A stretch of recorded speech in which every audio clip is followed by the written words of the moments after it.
मैं तो दुनिया में जाकर के सिर्फ आपके पराक्रमों के गीत गाता हूं।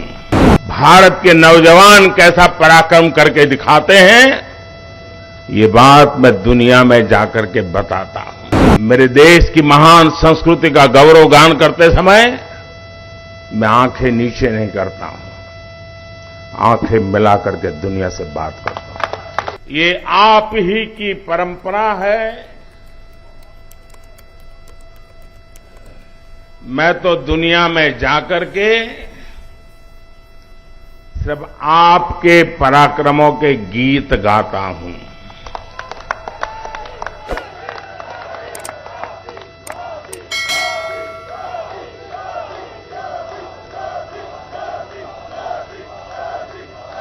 मैं दुनिया के देशों में जाकर के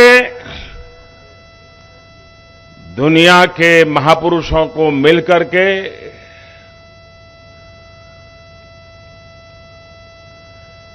हिंदुस्तान के सामर्थ्य की बात करता हूं, हिंदुस्तान की युवा पीढ़ी की टैलेंट की चर्चा करता हूं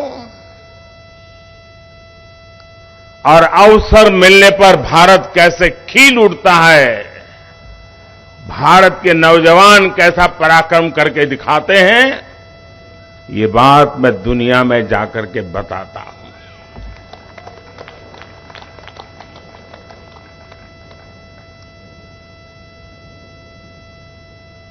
ये बात मेरे खाते में इतनी जाती है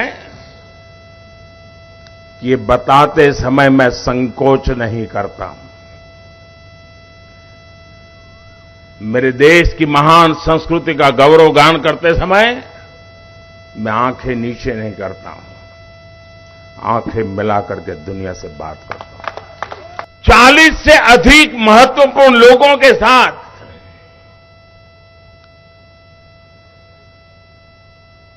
मिलने का अवसर मिला और एक बात जो शायद हिंदुस्तान में जिसकी चर्चा बहुत कम है, और क्यों कम है वो तो समय बताएगा, जो भी नेता मिलते थे, खास करके G7 समूह जो दुनिया के समृद्ध देशों का समूह है, वे भारत में G20 के जो प्लानिंग हुआ है और उनके देश के लोग उन मीटिंगों में यहां आए हैं, वापस जाकर के उन्होंने वहां रिपोर्टिंग किया है। भारत के नागरिकों ने G20 समूह की करीब 150 से ज्यादा मीटिंगें हो चुकी हैं। 100 से अधिक हिंदुस्तान के अलग अलग कोने में मीटिंगें हुई हैं और दुनिया के 40-45 देशों के प्रतिनिधि उसमें आए हैं और उन्होंने जाकर के वहां जो बताया है, भारत के लोगों ने जिस प्रकार से उनका सम्मान किया, स्वागत किया, ये जो वहां बताया है, उसका इतना प्रभाव उन लोगों के मन पे है कि भारत की इस ताकत की पहचान हमें G20 समूहों की मीटिंग में गए हुए हमारे प्रतिनिधियों के माध्यम से मिली है। हम बहुत अभिभूत है। कौन हिंदुस्तानी होगा जिसको गर्व नहीं होगा दोस्तों। हिरोशिमा की धरती, जहां पर मानव संहार का भयानक घटना घटी थी, उस हिरोशिमा की धरती पर जब पूज्य बापू की प्रतिमा लगती है, शांति का विश्व को संदेश बड़े गर्व के साथ हम पहुंचा पाते हैं। जी मेरे लिए गर्व की बात होती है कि जापान के प्रधानमंत्री जब भारत आए थे तो मैंने बोधि वृक्ष का एक सैंपल उनको दिया था